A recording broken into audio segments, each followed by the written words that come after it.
விஷயம் இது. கட்டுவிரியன் பாம்பு கடித்தவுடன் முதலுதவி என்ன செய்ய வேண்டும், என்ன செய்யக்கூடாது? அது மட்டுமல்ல, ஒரு பாம்பு கடிச்சிச்சு அப்படின்னா சரியான முதலுதவினால தான் நம்மளை அவர் உயிரே காப்பாற்றப்படுது. நம்ம தவறான முதலுதவினால அவர் பெரிய பிரச்சனைக்கு ஆளாகிறாங்க. நம்ம என்ன செய்யணும், என்ன செய்யக்கூடாது அதை தெரிஞ்சுக்கலாம். அதுபோக இந்த கட்டுரிமை பாம்பு கடிச்சிச்சு அப்படின்னா சில பேர் தூக்கத்தில் இறந்துருவாங்க. அதெல்லாம் எதுக்காக நடக்குது? உண்மையிலே இந்த கட்டுரிமை கடிச்சு அப்படின்னா நம்ம தூங்காமல் இருக்கணுமா?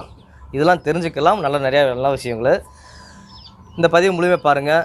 அப்போ தான் இந்த பாம்பு கடிச்சா நமக்கு என்ன செய்யணும், என்ன செய்யக்கூடாது, இந்த பாம்பு கடிச்சா எந்தமாதிரி சிம்டம்ஸ் இருக்கும் அப்போலாம் தெரிஞ்சுக்கலாம்.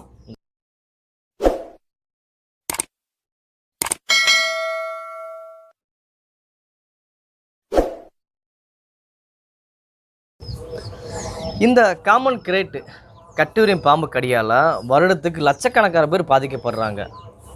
உறுப்பு செயல்